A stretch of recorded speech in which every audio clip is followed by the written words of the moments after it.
Coach, congratulations on today's win. If you'd like to start with an opening statement, we'll go into questions from our media members on the call. Yeah, just proud of our football team, proud of our finish. So many guys contributed to today's victory. It was just great to see. And really just comprehensive, I defensively played the run great, which is what they do best.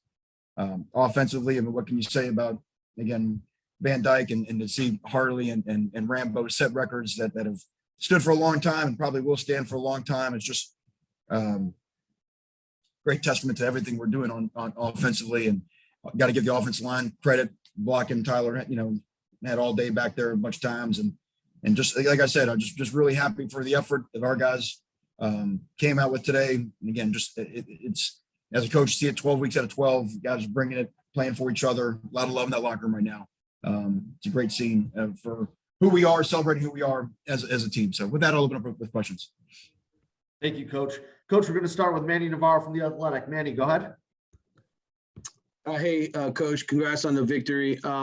Obviously, I know a lot of happy people in there, but you got to get to work, I guess, when you get back on the recruiting class, just kind of what your thought process is now that the regular season is over with, and what you attack sort of first here. Yeah, you're right, Manny. We jump right on the road tomorrow. We'll be in a couple of homes. I'll be in a couple of homes tomorrow. Coaches will be hitting the road, some near, some far. And it's really a 2.5 week sprint to signing day, to Wednesday, that Wednesday. So, it's really important. Like I think, again, the response that we've been getting in the last couple of weeks has been really, really positive from the guys we have. And now we got to finish. And if I could, as a quick follow, just what did you enjoy most today? Maybe about the defensive effort. I know they scored on the kick return, but overall defensively, what did you enjoy the most?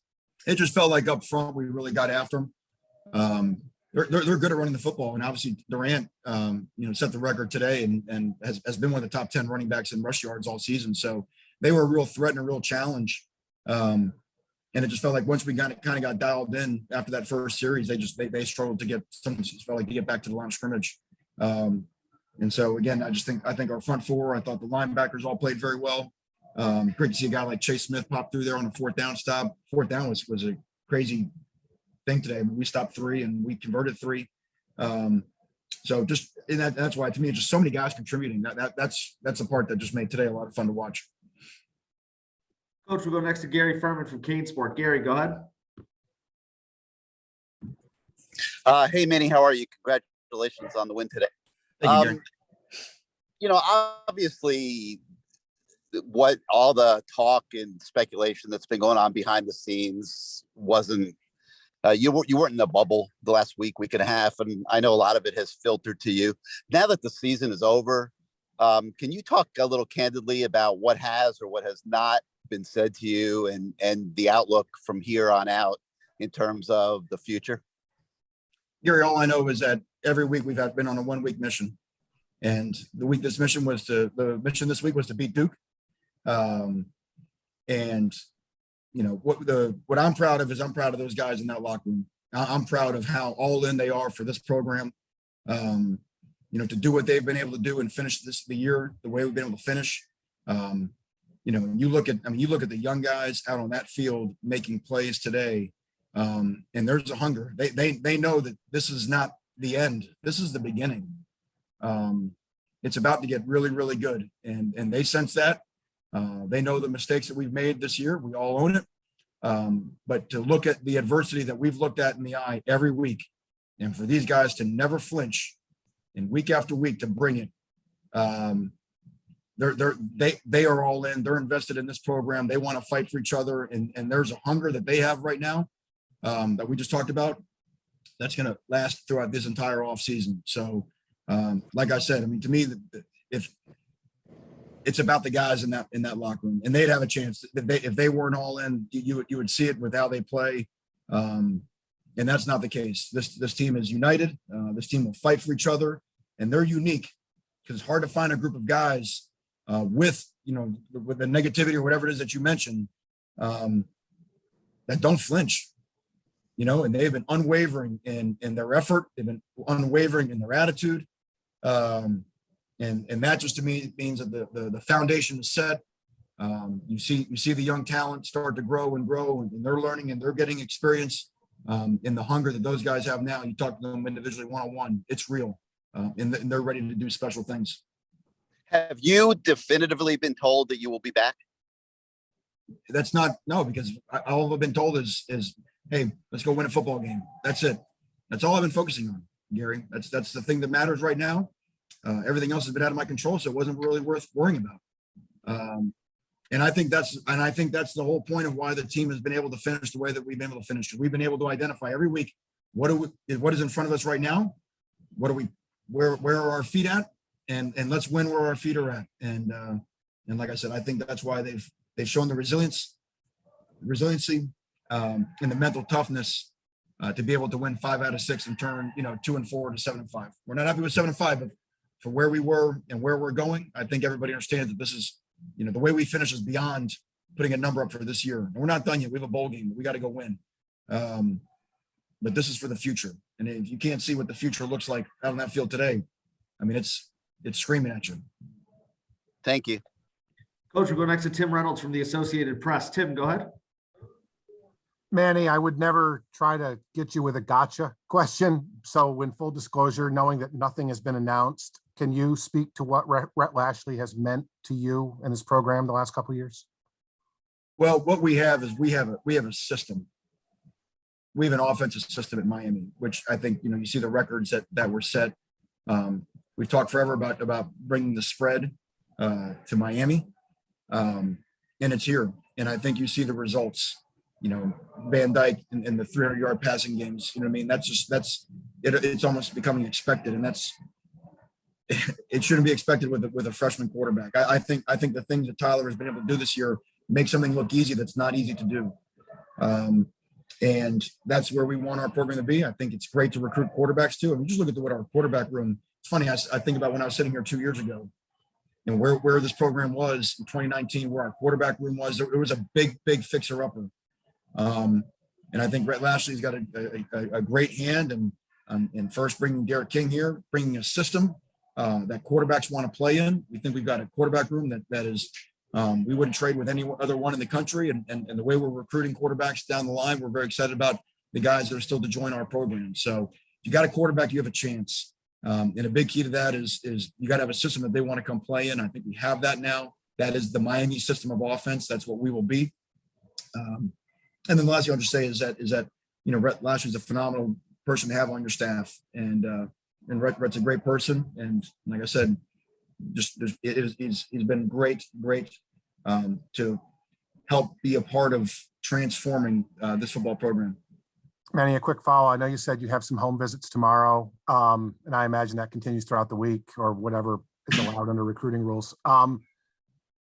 Are most of the in-house decisions made? Like, have you talked to the guys who will have decisions to make between now and the bowl game, if they're going to keep going, if they're opting out, if they're opting in, or does that window kind of start now too? With our guys, that starts now. You're really not going to discuss that, before this point. Sometimes it depends on where you go and who you play. There's a lot to it, so we'll kind of, I think some of that will happen this week. Usually there's no rush. I think some of that you'll find out the following week when our destination becomes clear. Thank you. Got a couple more for you, Coach. We'll go to Kobe Price at the Sun Sentinel. Kobe, go ahead. Thanks, Cam. Congrats, Manny, on the win. A couple questions for me. One, I know Lou, I couldn't tell the pregame. They said nagging injury, neck injury. I guess what was happening with them that kept him out the game? Yeah, Lou's got a lower body injury that just needed a few weeks of rest. Lou's planning to come back for the bowl game, but it was great to see Matthias Gast with a bomb there at the end. And Nelson Foley got a one out against heavy pressure, a 40-yarder. So we felt good about our punting depth, but it was kind of weird. It's been a long time since we played a game without Louis Headley as our punter. So. Yeah, I think it was like 35 straight games or something along those lines. My second question was, we've asked you a lot, obviously, about, whatever you have or have not been told, but I guess, do you feel secure? Do you feel secure in your current role at Miami? I feel secure in how that football team played today. I feel secure in the reactions of the players in our locker room. I feel secure that those guys are bought into our program. And like I said, that's all I can control is the people that I've been blessed with the opportunity to lead day in and day out, and that hear the messaging day in and day out, and go through the drills and the way they practice and the way they do their workouts.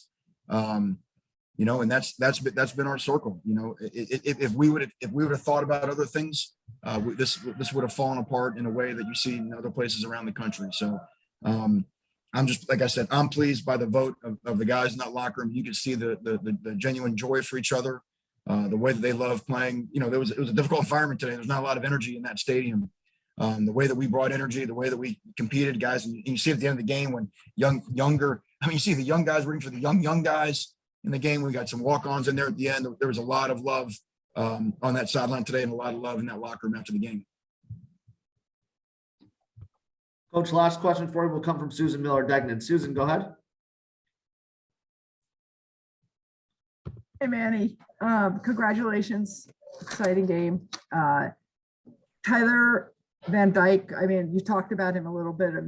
Unbelievable performance. And Rambo and Harley, what they did today, also breaking school records. Can you expound on that a little? And I did want to ask you a follow-up too. Okay. Well, actually, I'm glad you asked, because it bears worth mentioning that Duke played a defense today that they hadn't played all year. They went to an odd free safety look that was completely out of character for the way they have played anybody else this season. So that was the first play of the game. You're like, holy cow, what are they doing? I mean, it was like a brand new team showed up.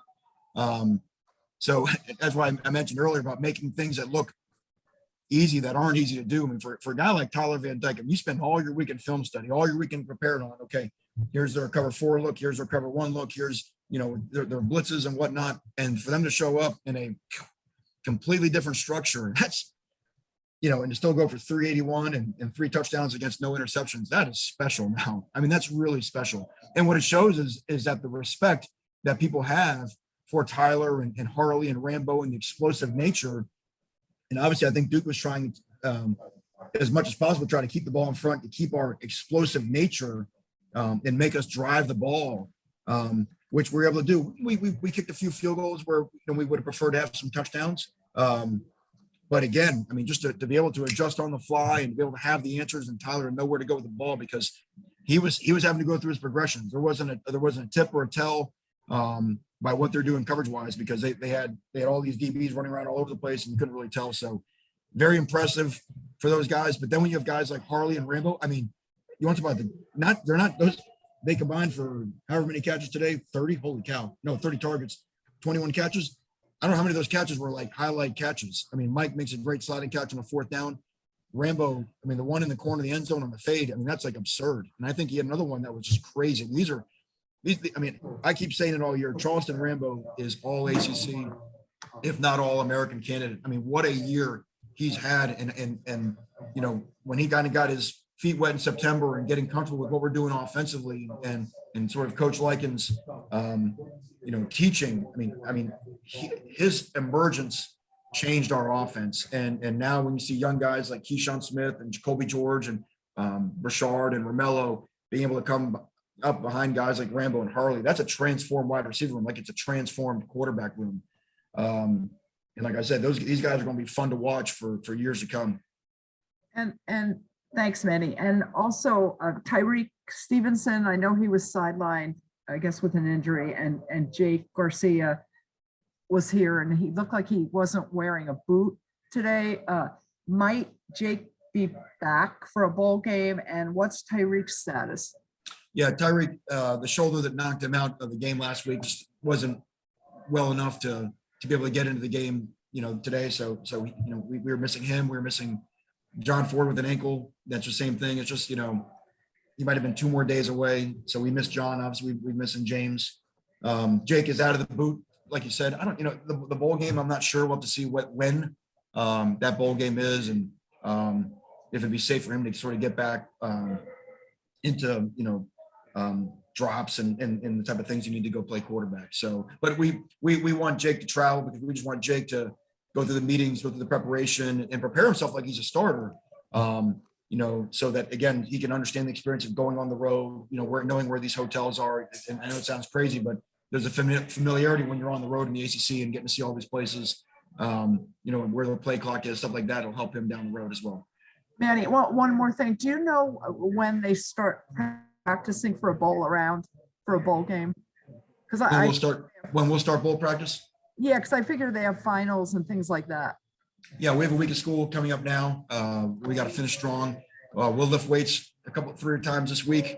We'll have a quick practice next Saturday. While we've got an official visit weekend going on, we really got another week of recruiting. Yeah, Susan, you got to think about it. We're all, the coaches are all out recruiting, so we can kind of have another practice on the weekend, and then once it goes to the dead period, the 3rd weekend in December, then we can start to kind of really dive in on the opponent and lay out the practices. It depends again on what day in December your bowl game is, how our calendar will go from there. Thank you. Coach Diaz, thanks for spending a few minutes with us today. Congrats again on the win. Thank you, Cam. Thanks, Thank you. everybody.